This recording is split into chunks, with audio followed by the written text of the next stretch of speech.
Rob Jacobs, General Manager for Cooperative Elevator Association. I've been with the company since 2001. June 7th, 2012, or 2011, Corey Wingate was engulfed at one of our great facilities here in Ocheed.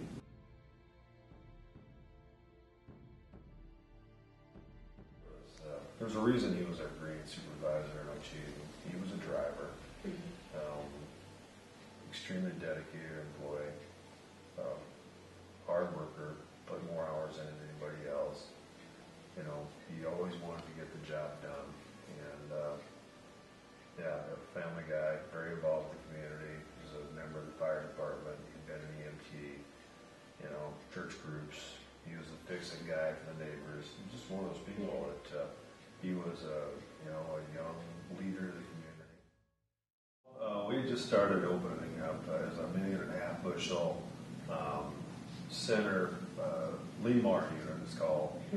Had opened up the day prior to bring it back into house.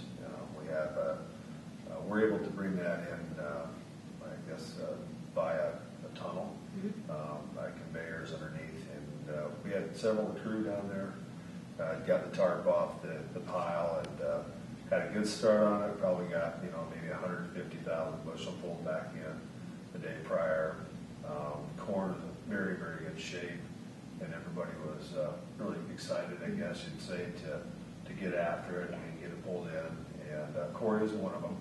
He's our grain superintendent. And the night before, about 8 o'clock, Dave Molenberg, our operations manager for the company, and Corey had talked, and everybody had agreed to come in at 5 a.m. The next morning to get an early start. And so the next morning, our guys showed up at 5 o'clock, and everything was already on. And so they went down to the elevator and couldn't find Corey. His pickup was down there, equipment was running, and so they started looking around the facilities and looked down the tunnel. They looked around the Lemar unit. They looked down in the basement of the elevator and no Corey. And so they,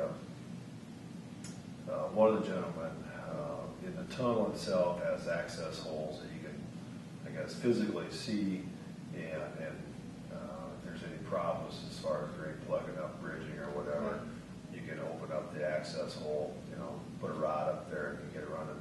Well, I opened up the access hole where the corn should have been flowing from, and saw Corey's leg in that particular spot. So he knew immediately there was a problem.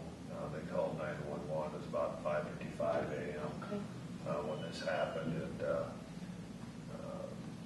course the emergency units responded. And myself personally, at that time, I was actually not at work yet to receive the phone call about 20 after 6, I guess. I cleaned up. I was actually at a farm, so I needed a shower quick, took off. I was up here just in time, about 10 to 7. I got on site, and just in time to help the ambulance crew bring Corey over the wall and put him in the ambulance. And at that time, we knew that the situation was grave, and we lost him.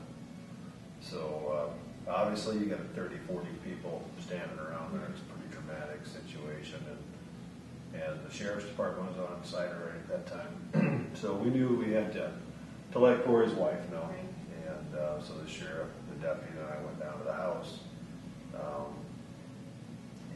Alyssa wasn't there yet. She had already left for work. Stood on the porch probably for 10 minutes, waiting for someone to answer the door. So we came back down to the elevator at that time, and just in time to Alyssa had just arrived on scene. She saw the commotion on her way out of town, and Corey's brother Dustin works for us also, and he had just gotten to work at that time. And so we told him what happened, which was a pretty, probably the worst thing you ever have to do is tell somebody that their spouse or their brother was killed on the job. That's the hardest thing I've ever done in my whole life. Well, you as management, you ultimately feel responsible for your employees, and if something bad takes place, and especially now with what happened with Corey, extremely difficult. You know, it's been over a year, and you still think of it every day. You know, you drive down the street to see where he lived, see his wife, kids. You know, Dad's not coming home tonight, and you know. So as far as getting the message to our employees, it's just a constant reminder, and yeah, that's not an easy thing, and it never will be. I don't think you'll ever get used to it.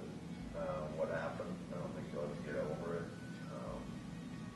But I think you need to continue just to move on and make sure you're doing your very best, and that your employees are. And you know, new employees or sometimes employees from other locations that weren't directly involved in the situation. We sat down and you know, I'd gotten to January, and I was being asked to give talks in the state of Iowa, different safety groups and committees, and I got all the way to about the second one I was given, and I realized that I never told our own employees what happened. If you can believe that, but I didn't. I assumed that they knew what happened, but it was very difficult, and so I gave my presentation to every one of our employees, and I gave it to make sure our board of directors was there too.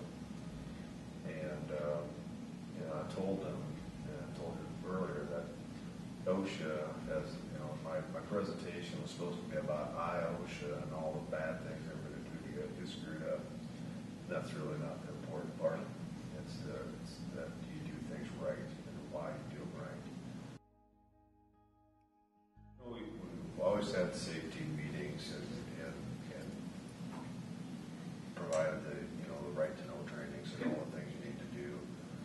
It's called the CYA, type of training. Right. Always make sure you provide that for your employees. But I think maybe one of the biggest parts, hopefully we instill in employees is to always be constantly on the lookout for each other.